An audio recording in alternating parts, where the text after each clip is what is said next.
Human disease, मानव रोग।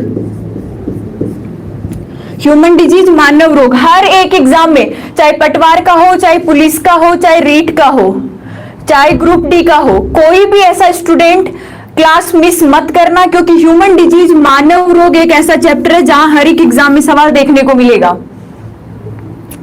चलो सबसे पहले तो यदि हम बात करें कि ह्यूमन डिजीज क्या है, मानव रोग क्या है, तो बेसिकली हम सब जानते हैं कि डिजीज का मतलब क्या है कि कोई ना कोई बॉडी के अंदर ऐसा डिफेक्ट जो हमारी डेली लाइफ को क्या कर रहा है, खराब कर रहा है। भाई डेली रूटीन हमारा चल रहा है, हम अच्छे से खा पी रहे हैं, अच्छे से हमारी वर्किंग चल रही है, तो हम क्या है, हेल्दी है, हम स्वस्थ है। लेकिन अगर उस हेल्दी के बीच में कुछ ऐसी डिफेक्ट्स आने लग जाए जिसकी वजह से हमारी बॉडी प्रॉपर वे में काम नहीं कर सके, उसे ही हम क्या कह देते हैं, डिजीज कह देते हैं, रोग कह देते हैं। यानी कि ह्यूमन डिजीज यानी मानव के अंदर ऐसे डिफेक्ट्स जो उसको रेगुलर वर्किंग के अंदर क्या करते हो, रुकावट पैदा करते हो, या फिर वो रेगुलर वर्किंग नहीं कर पा रहा हो, तो उसे हम क्या कहते हैं, डिजीज कहते हैं। अब देखो डिजीज कई प्रकार के हो सकते हैं, डिजीज भी क्या हो सकते हैं, अलग अलग प्रकार के हो सकते हैं। फॉर एग्जाम्पल जैसे कि मैं यहां बात करूं कि ये जो डिजीज है, ये जो डिजीज है, देखो डिजीज कितने प्रकार के होंगे, दो प्रकार के होंगे। सबसे पहले मैं बात करूं फर्स्ट डिजीज की, तो ये सारे डिजीज ऐसे होंगे, इनको कहा जाएगा जेनेटिक डिजीज। जेनेटिक डिजीज के नाम से इनको जाना जाएगा। अब आपको ये पता होना चाहिए कि जेनेटिक डिजीज क्या होती है। सबसे पहले तो राहुल जी रुक जाओ, मिल जाएगी, रुक जाओ आप एक बार, मिल जाएगी, कोई दिक्कत नहीं है। तो देखो जेनेटिक डिजीज का मतलब क्या होता है, आनुवांशिक रोग। जेनेटिक डिजीज को आप क्या बोलते हैं, आनुवांशिक रोग बोलते हैं। नाम से ही पता चल गया होगा, ऐसे डिजीज जो हमें बाई बर्थ मिलते हैं, ऐसे डिजीज जो हमें बाई बर्थ यानी कि जन्म से ही मिलते हैं, जो जन्मजात होते हैं। जैसे ही जन्म होता है बच्चे का, तो जन्म से ही उसके अंदर कुछ ऐसे डिसऑर्डर्स होते हैं, कुछ ऐसे डिफेक्ट्स होते हैं जो उसकी बॉडी को प्रॉपर वे में काम नहीं करने देते, उसे हम क्या कहेंगे, जेनेटिक डिजीज या फिर आनुवांशिक रोग। नाम से पता चल रहा है। आनुवांशिक रोग कौन से होंगे कि जो आनुवांशिकली एक पीढ़ी से दूसरी पीढ़ी में स्थानांतरित होते हैं, मतलब हमें बाई बर्थ मिलते हैं। यानी सिंपल वे में हम कह सकते हैं कि ऐसे डिजीज जो हमें हमारे माता पिता से मिल रहे हैं, कोई जरूरी नहीं है। देखो आनुवांशिक रोगों का वाहक तो हमेशा फीमेल ही होती है, तो वहां हम किसको मानेंगे, मेन जो पॉइंट इश्यू मान के चल रहे हैं वो फीमेल को मान के चल रहे हैं। यानी कि हमारे मदर से जो हमें डिफेक्ट्स मिल रहे हैं, जो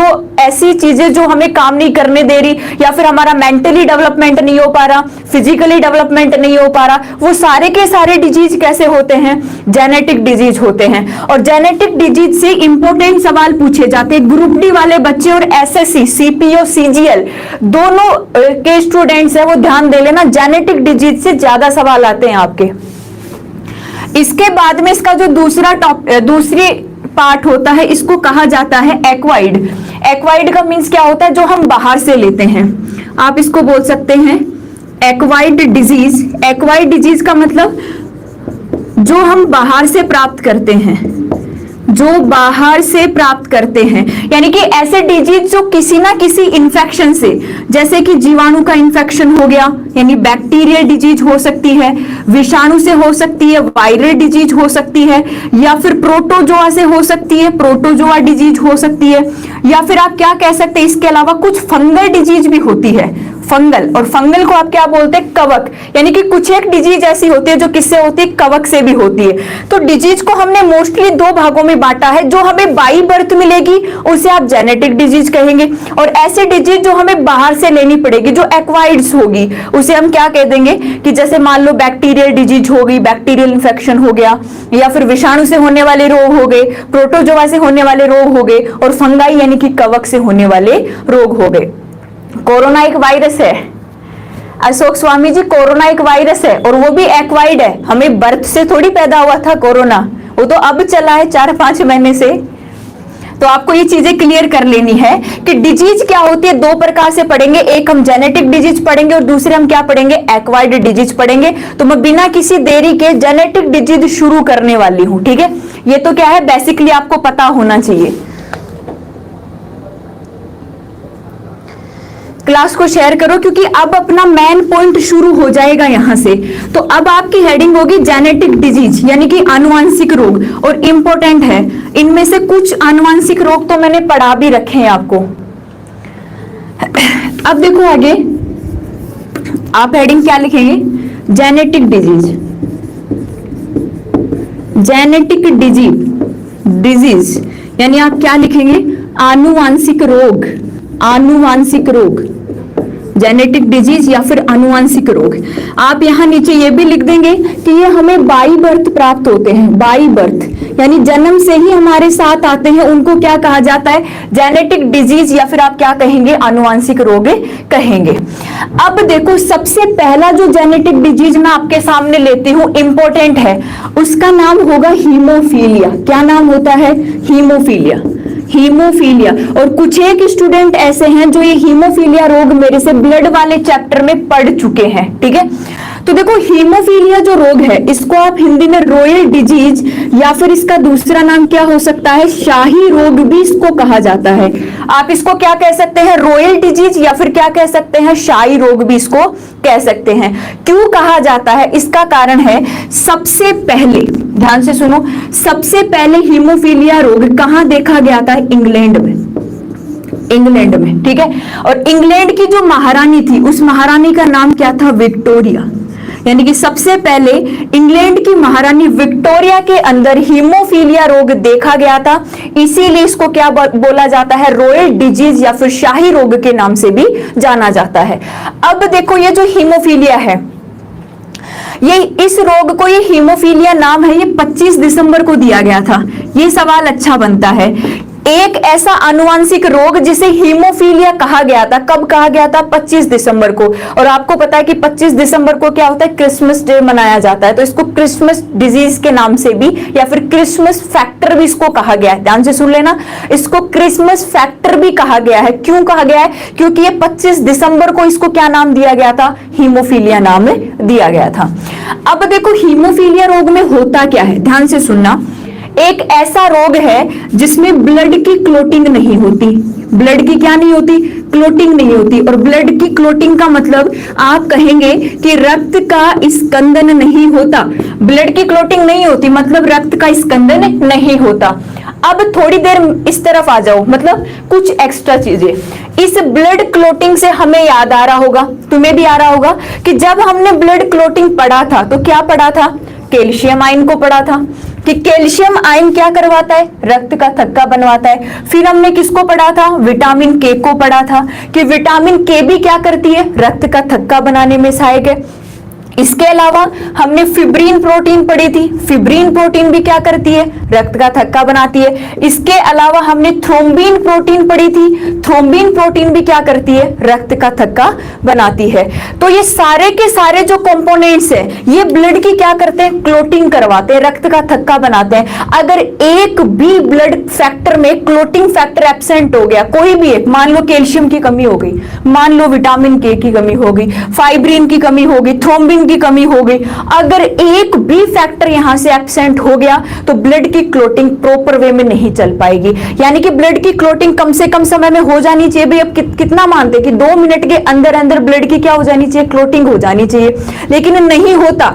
उसका कारण हो जाता है कि कोई ना कोई क्लोटिंग फैक्टर क्या है, एब्सेंट है। तो हीमोफीलिया तो एक ऐसा आनुवांशिक रोग है कि इसकी जितनी भी पीढ़ी आएंगी उनके अंदर कभी रक्त का थक्का नहीं बन पाएगा, ब्लड की क्लोटिंग नहीं हो पाएगा। तो फिर होगा क्या, ध्यान से सुनो, क्यों होता है ऐसा, ऐसा इसलिए होता है, उनकी ब्लड की क्लोटिंग इसलिए नहीं हो पाती क्योंकि एक क्लोटिंग फैक्टर होता है और जो 9th नंबर पे आता है, कितने नंबर पे, 9th नंबर पे, और उसका नाम होता है AHG। क्या नाम होता है, AHG। और AHG को आप क्या लिखते हैं, एंटी हीमोफिलिक।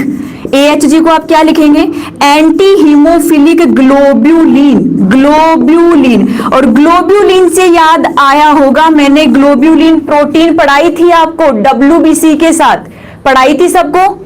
तो आप क्या कहेंगे कि हीमोफीलिया एक ऐसा आनुवांशिक रोग है जिसमें कभी रक्त का थक्का नहीं बनता। क्यों नहीं बनता, क्योंकि 9वीं स्थिति के ऊपर जो रक्त स्कंदक कारक आता है AHG, एंटी हीमोफिलिक ग्लोब्यूलिन, ये क्या होता है, एब्सेंट होता है। ये क्या होता है, एब्सेंट होता है। और अगर ये कारक एब्सेंट होगा तो उस व्यक्ति में कभी भी रक्त का थक्का नहीं बन पाएगा। और ये रोग आनुवांशिक क्यों है, सबसे पहले तो कि इस रोग को हमने जेनेटिक डिजीज क्यों कहा है, ये रोग आनुवांशिक क्यों है, कारण है इसका, ध्यान से समझो एक बार इस तरफ। ये इसीलिए, ये आनुवांशिक रोग इसीलिए है क्योंकि इस रोग की जो जीन है, ध्यान से सुनना, इस रोग की जो जीन है, देखो हमारी बॉडी में क्रोमोसोम, क्रोमोसोम ध्यान से समझो, हमारी बॉडी में क्रोमोसोम, और क्रोमोसोम को आप क्या बोलेंगे, गुणसूत्र। क्रोमोसोम को क्या बोलेंगे, गुणसूत्र।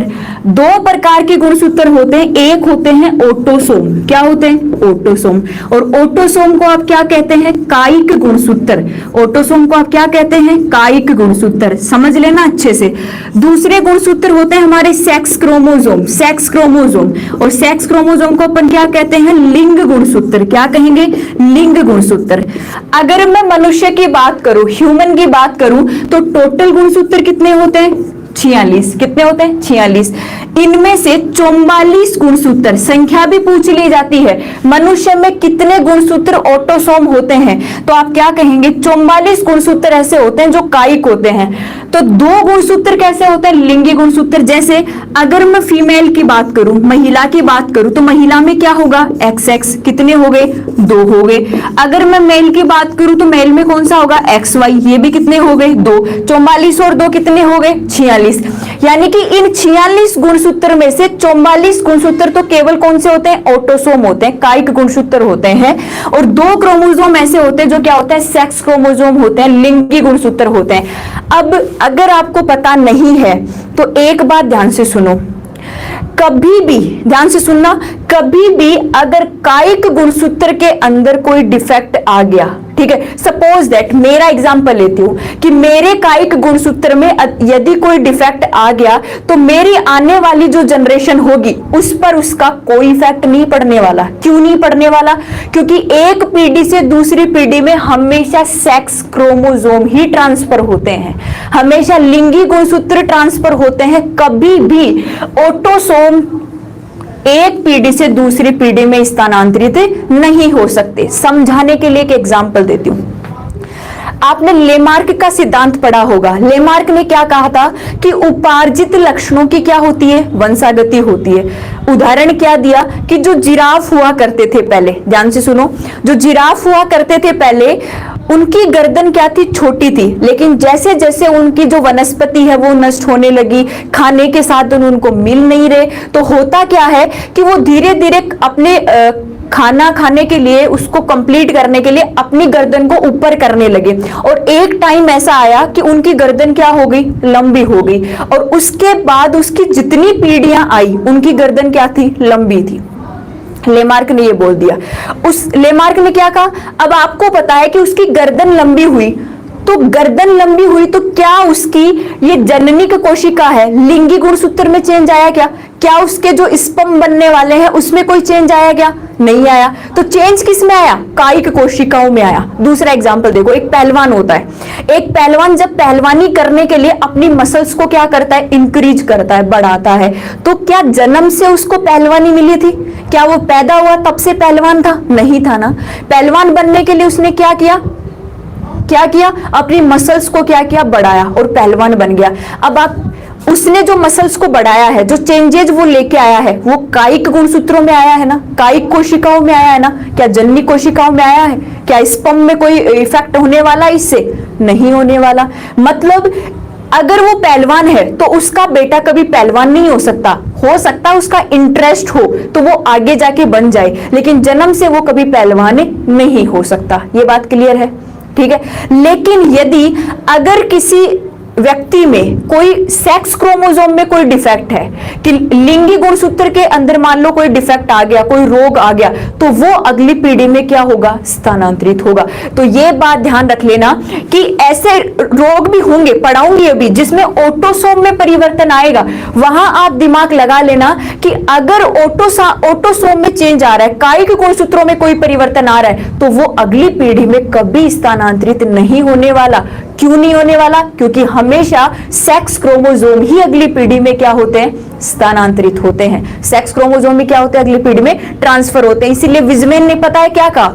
विजमेन ने कहा कि अगर जो लक्षण हम बाहर से लेते हैं अगर वो अगली पीढ़ी में स्थानांतरित होते हैं तो जो भारतीय नारियां होती है उनके कान और नाक क्या होते हैं? छेद किए हुए होते हैं। सबको पता है भारतीय नारियों के कान और नाक क्या किए होते हैं? छेद किए होते हैं। तो उनकी जो बेटी होनी चाहिए उनके कान और नाक छेद किए हुए क्यों नहीं होते? जन्म से क्यों नहीं होते? क्योंकि जब कान और नाक छेद किए जाते हैं तो ये कायिक कोशिका है, ये मतलब आप जननी कोशिका, जेनेटिक सेल नहीं है ये। तो आप बात समझ गए होंगे, आप समझ गए होंगे कि अगर कोई जीन सेक्स क्रोमोसोम पे प्रेजेंट है तो वो एक पीढ़ी से दूसरी पीढ़ी में स्थानांतरित हो सकती है, लेकिन यदि ऑटोसोम पे प्रेजेंट है तो वो कभी स्थानांतरित नहीं होती। यानी जेनेटिक डिजीज का ये जो लफड़ा है वो केवल सेक्स क्रोमोसोम लेके आते हैं। अब ध्यान से सुनो, हीमोफीलिया रोग आनुवांशिक इसलिए है क्योंकि हीमोफीलिया रोग की जो जीन है, हीमोफीलिया रोग की जो जीन है वो कहां पाई जाती है? सेक्स क्रोमोसोम्स पे पाई जाती है, लिंगी गुणसूत्र पर पाई जाती है। और वो लिंगी गुणसूत्र कौन सा होता है?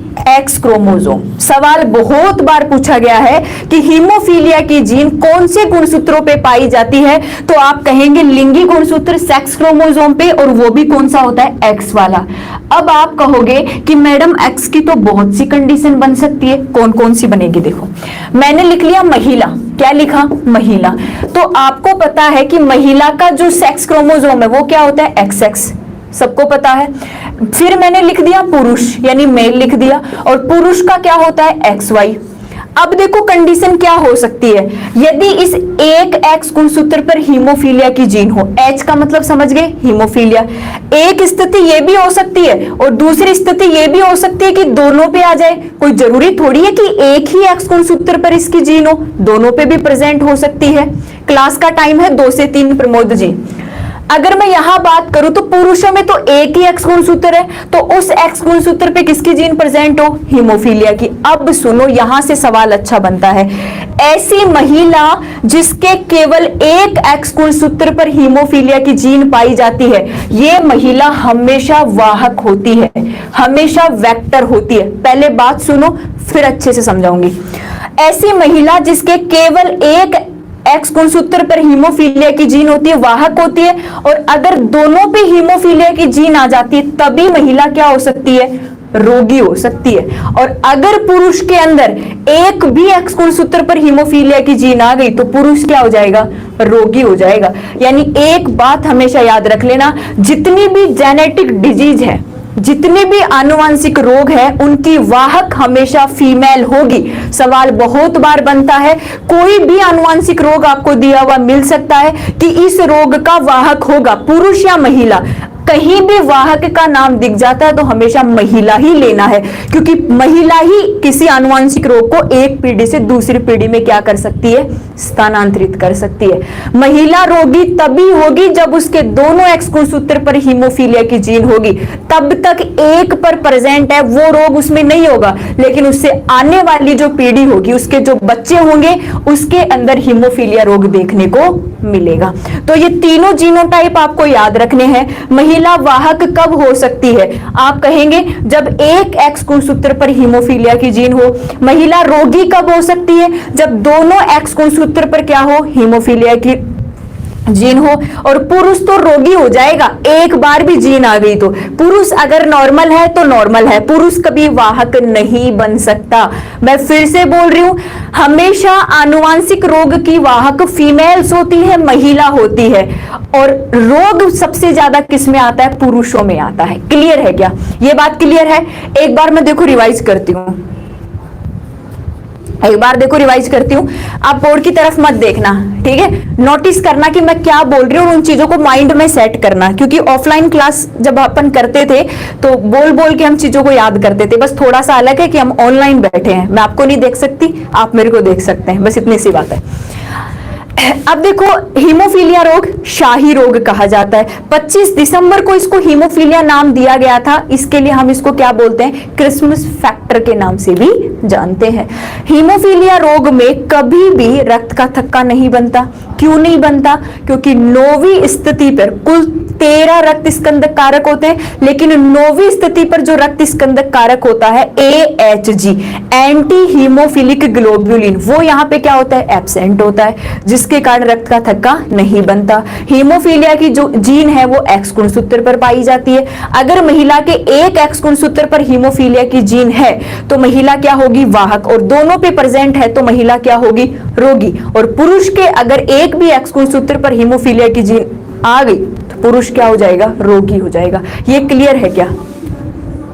ये क्लियर है क्या? हीमोफीलिया रोग मैंने पढ़ा दिया है, लेकिन फिर भी आपको दोबारा से बता रही हूं।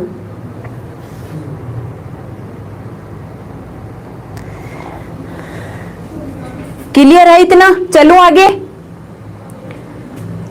आगे चलो। चलो ठीक है, क्लियर है आपका।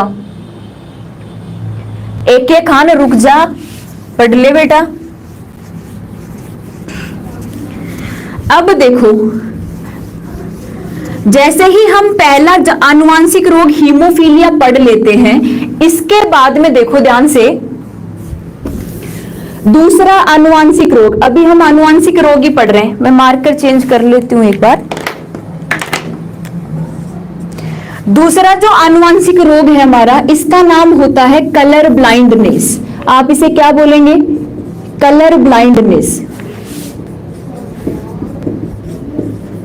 और कलर ब्लाइंडनेस को आप हिंदी में बोल देंगे वर्णांधता।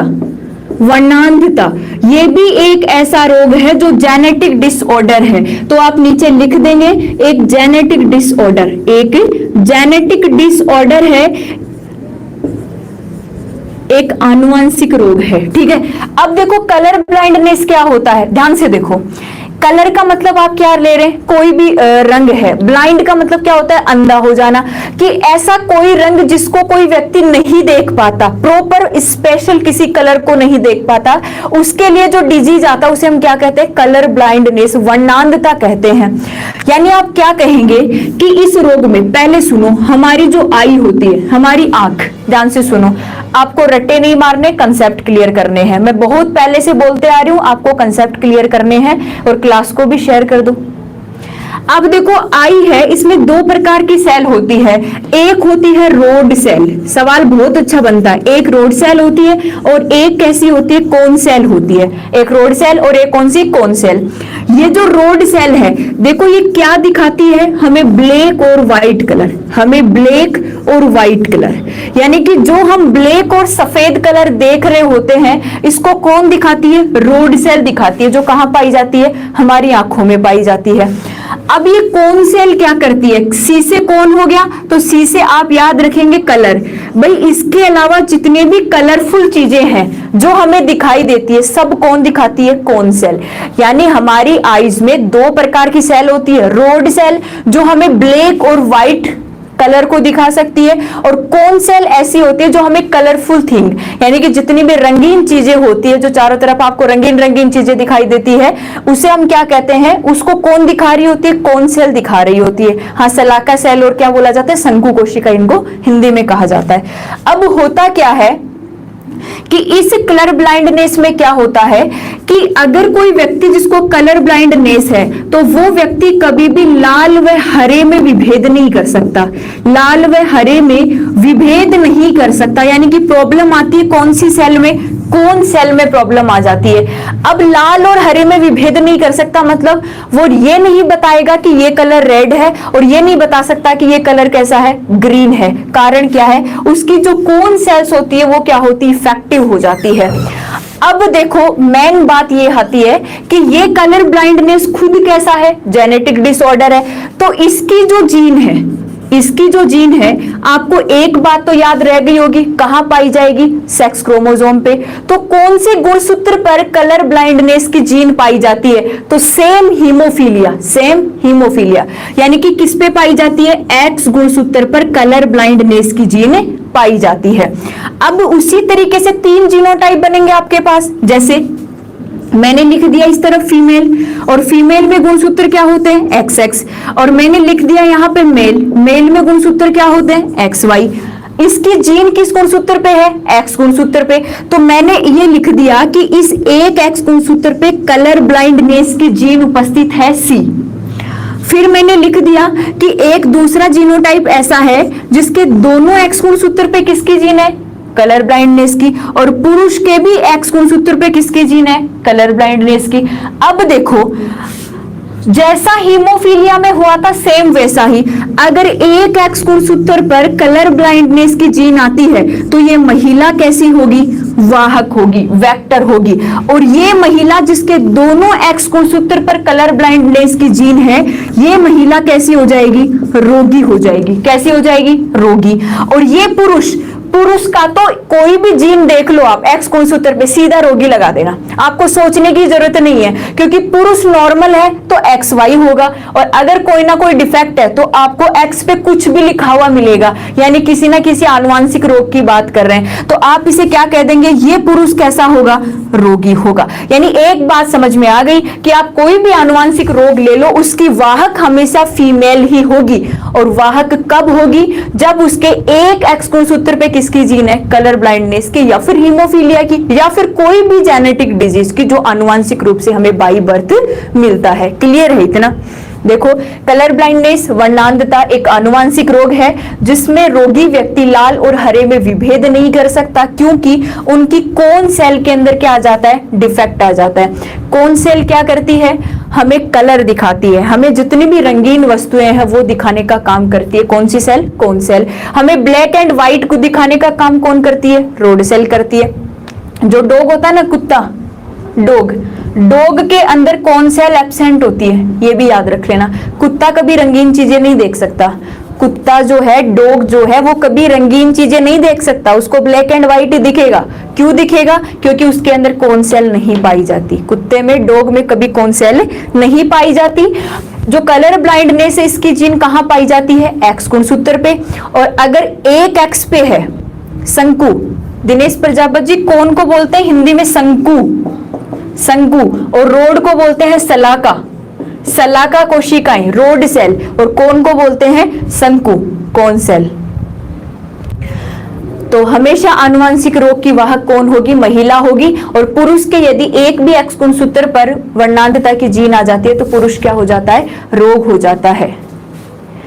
गोपी कुमारी जी, क्या पता कुत्ते का? पता है, पढ़ा है मतलब।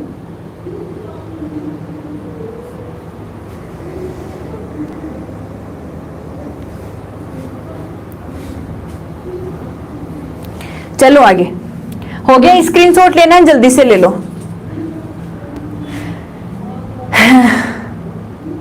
आपने क्लास को शेयर नहीं किया ना यार, कितनी बार बोलूंगी मैं, क्लास को शेयर करो, क्लास को शेयर करो। चलो ठीक है, आगे। अब भी एक इंपॉर्टेंट पॉइंट है जो आपको याद होना चाहिए। ये दो हमने पढ़ लिया है, एक हीमोफीलिया हो गया, एक हमारा कलर ब्लाइंडनेस हो गया। इसके बाद हम बात करेंगे जेनेटिक कुछ सिंड्रोम होते हैं। कुछ क्या होते हैं? सिंड्रोम होते हैं। तो आप अब हेडिंग लिखेंगे सिंड्रोम, सिंड्रोम। और इन सिंड्रोम से सवाल, लेवल वाले सवाल पूछे जाते हैं सिंड्रोम से। और पुलिस वाले बच्चे यहाँ हमेशा अटकते हैं क्योंकि चीजें समझ में ही नहीं आती। सिंड्रोम वाली चीजें इतनी आसानी से समझ में नहीं आती। तो आपको मेरे साथ जो भी पुलिस, जो भी है, आप जिस भी सब्जेक्ट से जो भी आप तैयारी कर रहे हैं, सबको ये बात समझ में आनी चाहिए कि सिंड्रोम के बारे में आपको पढ़ना है। देखो, सबसे पहले तो आप सिंड्रोम किसे कहेंगे? सिंड्रोम वो होंगे जिसमें गुणसूत्र में कोई ना कोई चेंज आएगा। गुणसूत्र की संख्या में परिवर्तन, गुणसूत्र की संख्या में परिवर्तन। अगर हमारे 46 गुणसूत्र की संख्या में कोई भी परिवर्तन आता है, कोई भी चेंज आ जाता है, तो उसको हम क्या नाम दे देते हैं? सिंड्रोम। उसे आप डिजीज नहीं कह सकते, उसे आप क्या कहेंगे? सिंड्रोम कहेंगे। जैसे सबसे पहला एक सिंड्रोम मैं आपके सामने लिखती हूं, इसे कहा जाता है क्लाइनफेल्टर, क्लाइनफेल्टर, क्लाइनफेल्टर सिंड्रोम। आप क्या कहेंगे? Klinefelter syndrome. इसको हिंदी में भी क्या कहा जाता है? क्लाइनफेल्टर सिंड्रोम कहा जाता है। तो देखो क्लाइनफेल्टर सिंड्रोम क्या होता है, पॉइंट टू पॉइंट आपको याद रखना है।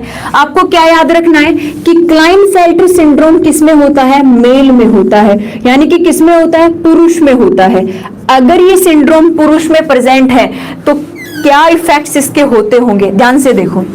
क्लाइनफेल्टर सिंड्रोम कभी फीमेल में नहीं हो सकता। पहला सवाल तो यही बनेगा कि क्लाइनफेल्टर सिंड्रोम प्रेजेंट होता है फीमेल या फिर मेल में, तो आपका आंसर आना चाहिए हमेशा किसमें होता है? पुरुषों में होता है। अब पुरुषों में कैसे होता है, ध्यान से सुनो। पुरुषों के अंदर यदि मैं सेक्स क्रोमोसोम्स की बात करूं, लिंगी गुणसूत्र की बात करूं, तो आप क्या कहेंगे? एक एक्स होता है और दूसरा क्या होता है? वाई। सिंपल सी बात है कि पुरुषों के अंदर सेक्स क्रोमोसोम क्या होता है? एक एक्स होता है और दूसरा क्या होता है? वाई होता है। तो अब क्या कहेंगे कि अगर क्लाइनफेल्टर सिंड्रोम में क्या होगा? गुणसूत्र की संख्या में परिवर्तन आता है। और कैसे आता है? यहां पे एक एक्स गुणसूत्र और आ जाता है। सेक्स क्रोमोसोम कौन कौन से होते हैं पुरुष में? एक एक्स होता है और दूसरा क्या होता है? वाई होता है। और यहाँ पे एक एक्स गुणसूत्र और आ जाता है। अब मुझे बताओ यहाँ पे गुणसूत्र कितने हो गए? 3 हो गए ना? कितने हो गए? 3। और गुणसूत्र आपको पता है कि ऑटोसोम हमारी बॉडी में कितने होते हैं? 44। और 2 क्या होते हैं? Sex chromosome. लेकिन इस पुरुष में सेक्स क्रोमोसोम कितने हो गए? 3। यानी 44 और 3 गुणसूत्र की संख्या कितनी हो गई? 47। होनी कितनी चाहिए थी? 46। भाई हमेशा गुणसूत्र कितने होने चाहिए? 46 होने चाहिए। लेकिन बाई इफेक्ट्स बोल सकते हैं कि बाई मिस्टेक हो सकता है, गलती से हो सकता है कि गुणसूत्र की संख्या में परिवर्तन आ गया और एक एक्स गुणसूत्र और आ गया। यानी गुणसूत्र पहले सेक्स क्रोमोसोम कितने होते थे? 2 और इस पुरुष में कितने हो गए? 3। अब क्या होगा? इस पुरुष का जीनोटाइप मैंने कैसे लिखा? XXY ऐसे लिखा। अब आप इसके जोड़े कैसे बना सकते हो? देखो मैंने एक बात बताई है कि गुणसूत्र हमेशा जोड़े के रूप में होने चाहिए, ठीक है। अब इसका पेयर बनाना है, तो पहला पेयर क्या बन गया भाई? XX का बन सकता है। और आपको पता है कि XX तो किसका गुणसूत्र होता है? महिला का होता है। यानी कि जब XX वाला जोड़ा बन जाएगा तो किसके लक्षण आ जाएंगे? महिला के। और जब XY वाला जोड़ा बन जाएगा तो किसके लक्षण आ जाएंगे? पुरुष के। तो ये जो पुरुष होगा इसको आप कहेंगे ट्रांसजेंडर। आप क्या कहेंगे? ट्रांसजेंडर कहेंगे, जिसके अंदर महिला और पुरुष दोनों के लक्षण देखने को मिलेंगे। यानी कि एक ऐसा पुरुष जिसमें एक एक्स गुणसूत्र और आ जाने की वजह से कुछ लक्षण महिला के होते हैं और कुछ लक्षण किसके होते हैं? पुरुष के होते हैं। इस वजह से उसे हम ट्रांसजेंडर के नाम से भी जानते हैं। भाई दोनों के बीच का हो गया ना, कुछ एक लक्षण महिलाओं के हैं और कुछ एक लक्षण किसके हैं? पुरुष के हैं। इसलिए हम इसे क्या कह देंगे? ट्रांसजेंडर भी कह देंगे, ठीक है। ये आपको सवाल बहुत बार पूछा जाता है कि क्लाइनफेल्टर सिंड्रोम में कौन से गुणसूत्र की संख्या बढ़ जाती है? तो आप कहेंगे लिंगी गुणसूत्र, सेक्स क्रोमोसोम। कौन सा सेक्स क्रोमोसोम आ जाता है? एक्स सेक्स क्रोमोसोम और आ जाने की वजह से गुणसूत्र कितने हो जाते हैं? 47 हो जाते हैं। और 47 में जब 2 एक्स गुणसूत्र एक साथ जुड़ जाते हैं तो महिला के लक्षण आ सकते हैं। और जब एक्स और वाई मान लो काम करने लग गए तो किसके लक्षण आएंगे? पुरुष के लक्षण आएंगे। और इस वजह से ये जो पुरुष होगा वो कैसा होगा? ट्रांसजेंडर होगा। दोनों के लक्षण देखे जाएंगे। क्लियर है? इतना क्लियर है? तो इसका स्क्रीनशॉट ले लो, फिर मैं आगे चलती हूं।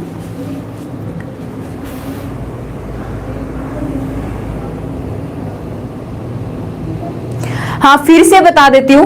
देखो ये सिंड्रोम होते हैं। सिंड्रोम में क्या होगा? या तो गुणसूत्र बढ़ जाएंगे या फिर गुणसूत्र क्या हो जाएंगे? कम हो जाएंगे। यहाँ ये जो क्लाइनफेल्टर सिंड्रोम है ये हमेशा पुरुषों में होता है। देखो ये तो आपको याद ही रखना पड़ेगा। और पुरुषों में हो क्या जाता है? एक सेक्स एक्स गुणसूत्र और बढ़ जाता है, जिससे गुणसूत्र 47 हो जाते हैं। और जब XX काम करते हैं तो महिला के लक्षण आने लगते हैं। और जब XY काम करते हैं तो पुरुष के लक्षण आने लगते हैं। और आपको पता ही है कि जब दोनों के लक्षण आ जाते हैं तो उसे क्या बोला जाता है? ट्रांसजेंडर। कुछ एक अपनी भाषा में भी लिख रहे हैं कि ट्रांसजेंडर को क्या कहा जाता है। क्लियर है? अरे रुक जाओ, ओम सिंह भाटी बता रही हूं। क्लियर है? चलो आगे। नहीं, चलो आगे। तो हमने कौन सा पढ़ लिया, पहला क्लाइनफेल्टर सिंड्रोम पढ़ लिया है। इसके बाद में देखो अब दूसरा जो सिंड्रोम मैं पढ़ाने वाली हूं, दूसरा सिंड्रोम आपका होगा टर्नर सिंड्रोम। आप दूसरी हेडिंग लिखेंगे टर्नर सिंड्रोम, टर्नर सिंड्रोम। और इससे सवाल आया हुआ है, इंपॉर्टेंट लगा लेना, रेलवे वाले बच्चे इंपॉर्टेंट लगा लेना, टर्नर सिंड्रोम।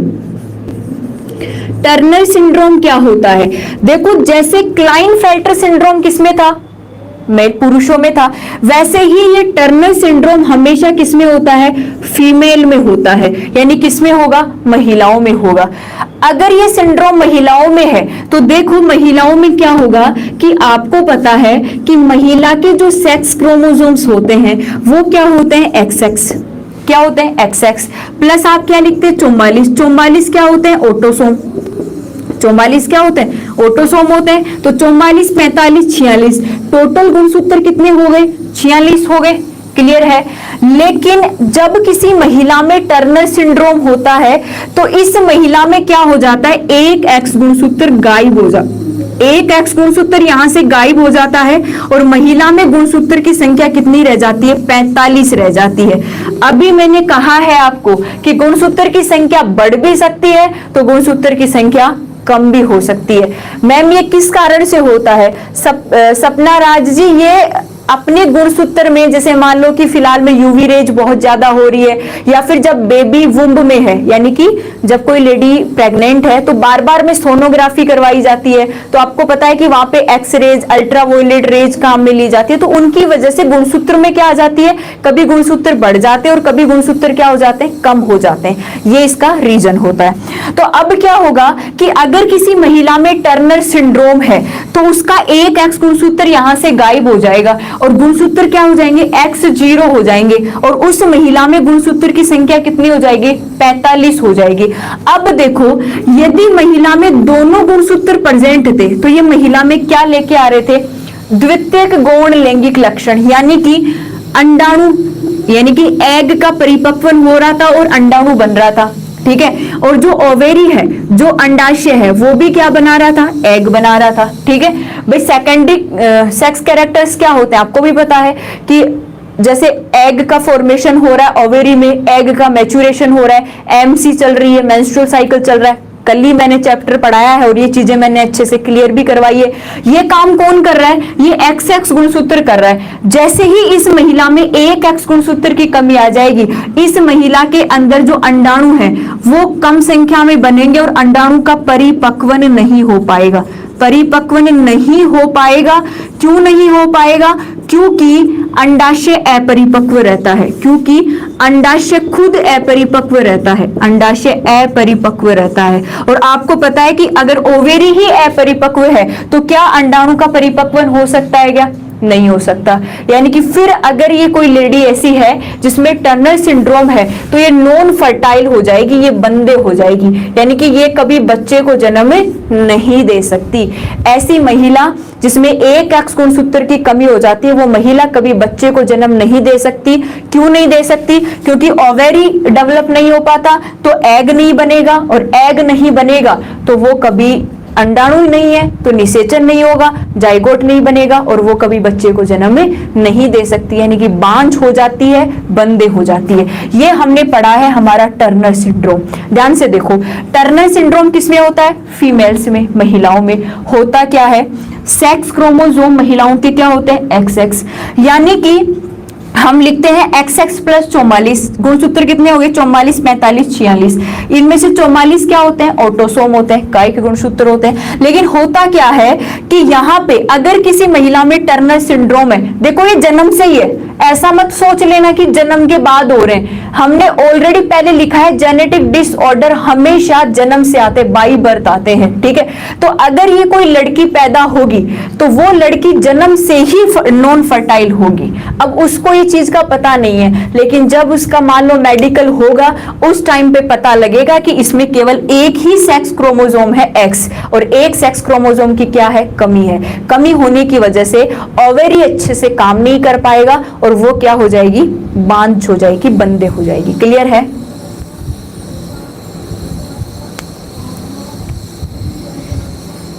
इतना क्लियर है।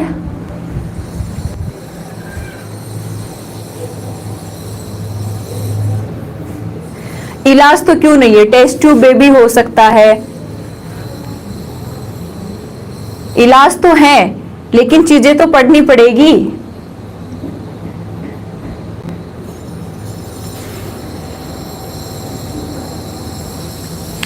चलो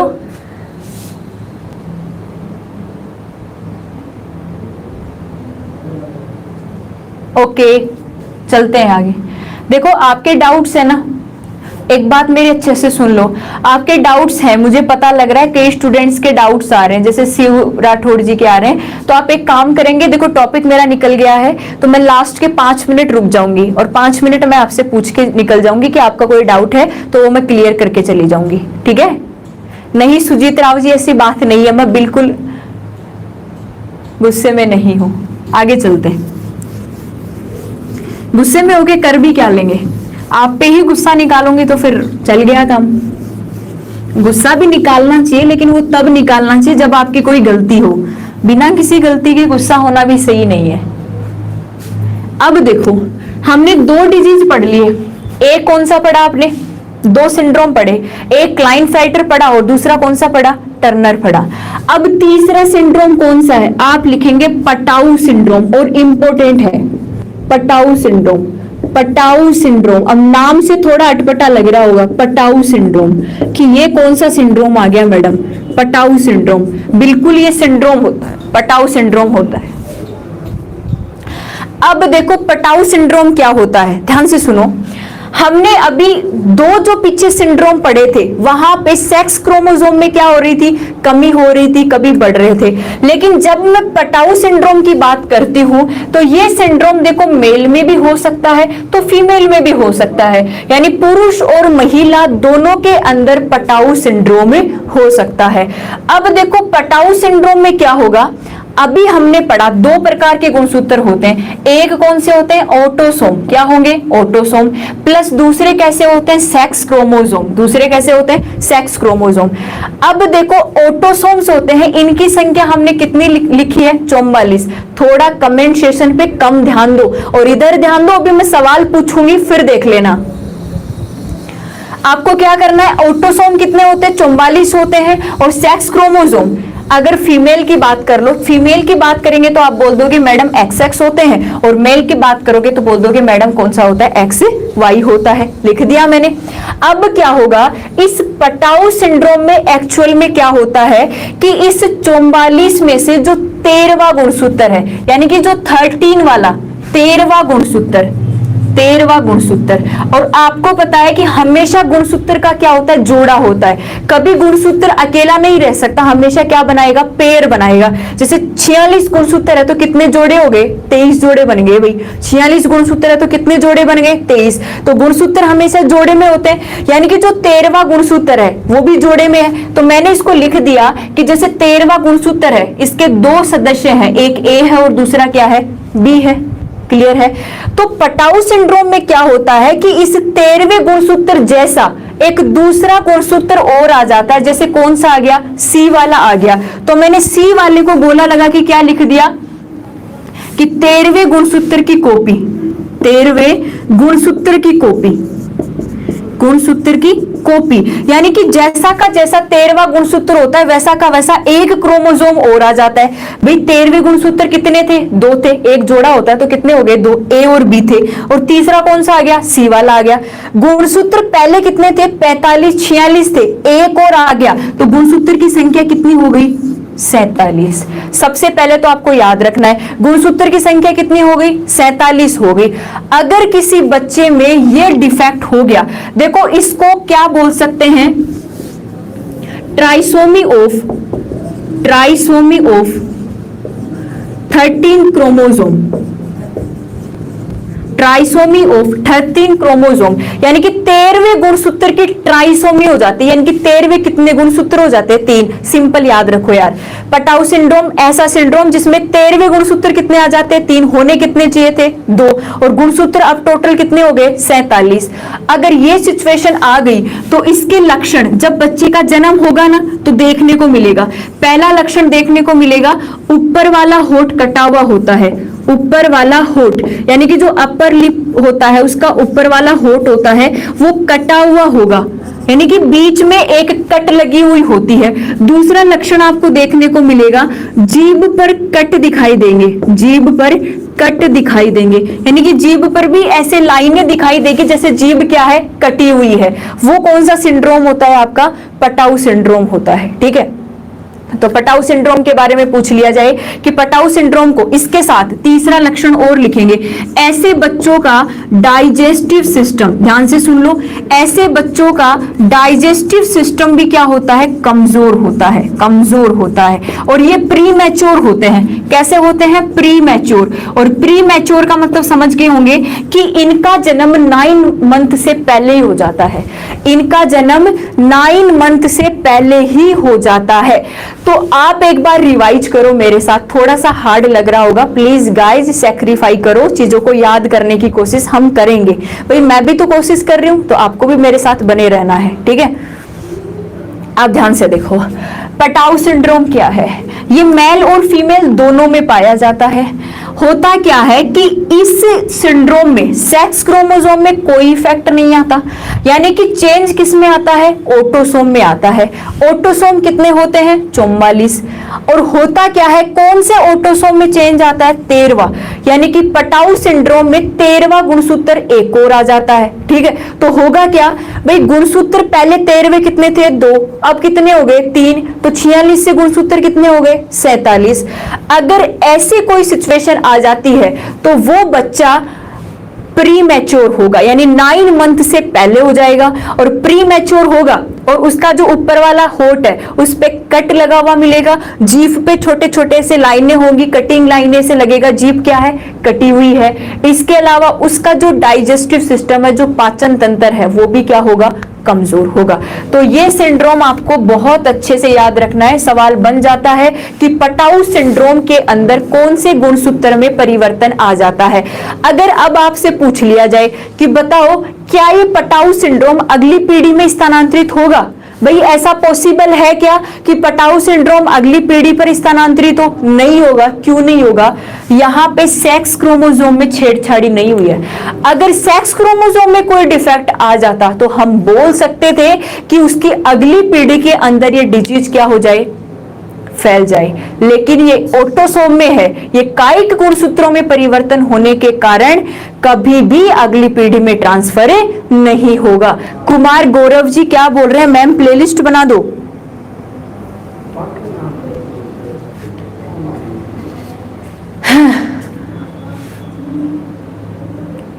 नाइन्थ महीने क्रॉस कर जाए तब ज्यादा प्रॉब्लम नहीं होती, वैसे क्रॉस करने ही नहीं देते, सिंपल सी बात ये है।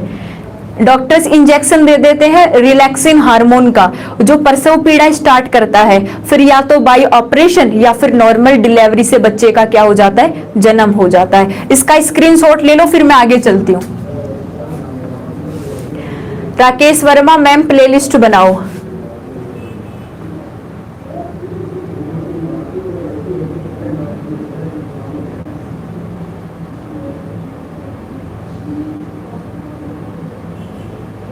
महेंद्र सिंह डाका,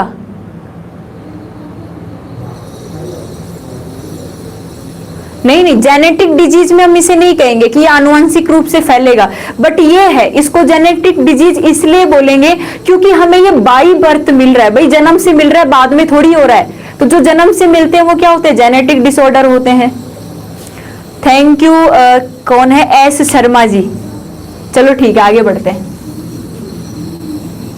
हाँ बना देंगे, चलो आपकी प्लेलिस्ट की डिमांड है तो मैं आज ही टेक्निकल टीम से रिक्वेस्ट करूंगी, वो बना देंगे। परवीन सिंह राठौड़, ले लिया था, तेरे को पता नहीं है, तू कहीं और ध्यान दे रहा है आज। अब देखो आगे,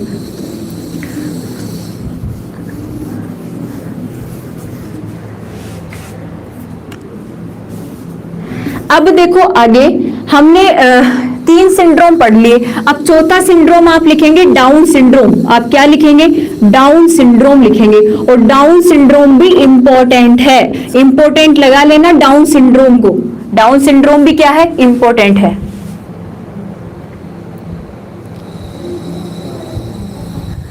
ये आपका क्या नाम है, पृथ्वीराज।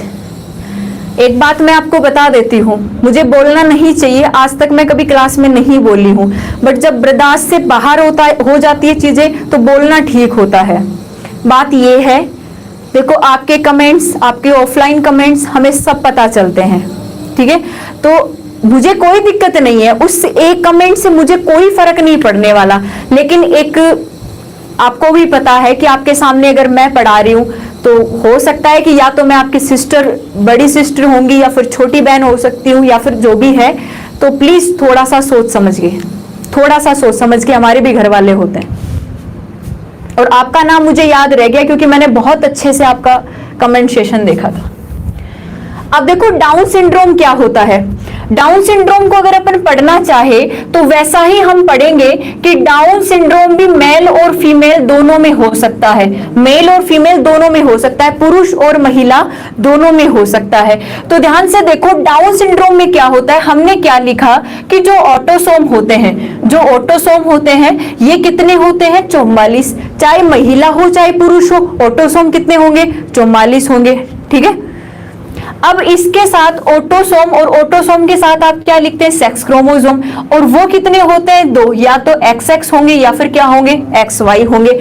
तो देखो कि डाउन सिंड्रोम के अंदर XX और XY सेक्स क्रोमोसोम में तो कोई चेंज नहीं आने वाला, यानी कि चेंज किस में आएगा, ऑटोसोम में आएगा, चेंज किस में आएगा, ऑटोसोम में। अब देखो ऑटोसोम में क्या चेंज आएगा, ध्यान से सुनो। इस 44 में से जो 21वां गुणसूत्र है, 21वां गुणसूत्र एक और आ जाता है, एक और आ जाता है, 21वां गुणसूत्र एक और आ जाता है। आपको पता है कि गुणसूत्र हमेशा किसमें होते हैं, जोड़े में होते हैं, पेयर में होते हैं। यानी मैंने क्या लिखा कि ये 21वां गुणसूत्र मान लो A+B है, भाई जोड़े में है तो 2 मेंबर है, एक A है और दूसरा कौन सा है, B है, ठीक है। अगर यहाँ पे ये तीसरा गुणसूत्र और आ जाए 21वां, तो इसी सिचुएशन को आप क्या बोल देंगे, डाउन सिंड्रोम। यानी डाउन सिंड्रोम एक ऐसा सिंड्रोम है जिसमें 21वें कायिक गुणसूत्र की एक कॉपी और आ जाती है, तो उसे आप क्या कह देंगे, डाउन सिंड्रोम कह देंगे। अब यदि आपको इसके लक्षण पूछे जाए कि इसके लक्षण क्या हैं, तो सबसे पहला इसका लक्षण ये है कि फिजिकली वो क्या होता है, डिसबैलेंस्ड होता है। यानी कि शारीरिक विकास, आप क्या कहेंगे, शारीरिक विकास, फिजिकली डेवलपमेंट, शारीरिक विकास सही से नहीं होता, शारीरिक विकास सही से नहीं होता। और दूसरा लक्षण लिख देंगे कि मानसिक विकास नहीं होता, मेंटली डेवलपमेंट नहीं होता, मानसिक विकास नहीं होता, मानसिक विकास नहीं होता। यहां भी गुणसूत्र कितने हो जाएंगे, 46 थे और एक और आ गया तो गुणसूत्र कितने हो गए, 47 हो गए। गुणसूत्र 46 थे और कितने हो गए, 47 हो गए। लक्षण पूछेगा तो आप क्या कहेंगे कि शारीरिक विकास, फिजिकली डेवलपमेंट सही से नहीं होता। सही से नहीं होने का मतलब आपने देखा होगा कि कुछ बच्चे ऐसे होते हैं कि जैसे मान लो कि जन्म के बाद हम देखते हैं कि कईयों के हाथ हैं वो सही जगह पे नहीं होते, ठीक है, गर्दन है वो थोड़ी टेढ़ी हो सकती है, ठीक है, पैरों की ग्रोथ है, एक पैर लंबा होता है, एक पैर क्या होता है, छोटा होता है। ये तो वीडियोज आप फेसबुक पे देखते हैं ना, जब ऐसे वीडियोज वायरल होते हैं तो। हाँ सुमित जी बोलो, लिशन मैं सुन रही हूँ, ठीक है। तो शारीरिक विकास सही से नहीं होता मतलब कहीं से ग्रोथ का कोई लेवल नहीं होता। भाई हम क्या करते हैं, हमारी बॉडी एक बैलेंस्ड होनी चाहिए कि इतनी ग्रोथ होनी चाहिए, लेकिन अगर किसी में ये डाउन सिंड्रोम है तो उसका फिजिकली डेवलपमेंट सही से नहीं हो पाता। और मानसिक, अगर फिजिकली डेवलपमेंट नहीं हो रहा है तो आपको भी पता है कि वो मेंटली भी क्या रहेगा, प्रॉब्लम ही रहेगी। तो मेंटली भी उसके अंदर क्या होता है, अनडेवलपमेंट होता है, मेंटली भी वो डेवलप नहीं हो पाता। तो प्रॉब्लम क्या है, डाउन सिंड्रोम बाई बर्थ मिलता है, मेल और फीमेल दोनों में आ सकता है। क्यों आ सकता है मेल और फीमेल दोनों में, क्योंकि आपको पता है कि ऑटोसोम तो दोनों में समान ही है, दोनों में 44 है। चेंज तो यहाँ आता है कि महिला में दोनों XX होते हैं और पुरुष में एक X होता है और दूसरा क्या होता है, Y होता है। पंडित जी मैम सिंड्रोम क्या होता है, बेटा सिंड्रोम का मतलब ये होता है कि किसी भी वजह से, अभी मैंने बताया कि जब कोई लेडी प्रेग्नेंट है, बार बार सोनोग्राफी करवा रहे हैं, या फिर मान लो अल्ट्रावायलेट रेज भी बहुत ज्यादा हो रही है, तो उस वजह से क्या है कि उस बच्चे का जो भ्रूण बन रहा है उसके गुणसूत्र या तो बढ़ जाते हैं या फिर गुणसूत्र क्या हो जाते हैं, कम हो जाते हैं। उसे हम क्या कह देते हैं, सिंड्रोम कह देते हैं। राकेश वर्मा जी चलो बताते हैं, ठीक है। तो यहाँ पे 44 ऑटोसोम में 21वां गुणसूत्र और आ जाता है, जिसकी वजह से गुणसूत्र कितने हो जाते हैं, 47 हो जाते हैं 46 से, और इसकी वजह से कुछ ऐसे लक्षण दिखाई देते हैं, शारीरिक विकास नहीं हो पाता और आपका मानसिक डेवलपमेंट भी नहीं हो पाता, और ये लक्षण जन्म से ही दिखाई देने लग जाते हैं। ऐसे बच्चे क्या होते हैं, मंदबुद्धि होते हैं। अब आज का देखो टाइम हो गया, आज का टाइम हो गया, और आज हमने सिंड्रोम सारे पढ़ लिए। एक सिंड्रोम और बचा है आपका, क्राइडुकेट, ठीक है, वो मैं कल की क्लास में करवाऊंगी, और कल हम पढ़ेंगे, पहले बता रही हूं आपको पढ़ के आना है।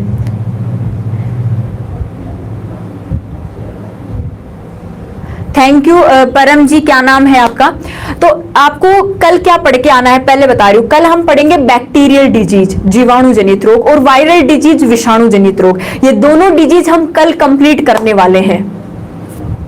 तो आपको ओम सिंह भाटी जी, कल मैं आपको लाके यहीं पे लाइव में ही दिखा दूंगी, तो आप उनमें से देख लेना।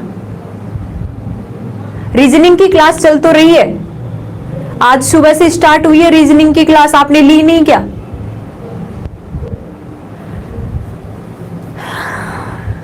अगर फीमेल रोगी है तो देखो वो रोगी ही होगी, अगली पीढ़ी के अंदर जा रहा है तो वो अगली पीढ़ी कभी रोगी नहीं होगी, वो वाहक हो सकती है। पीडीएफ फाइल मिल जाएगी,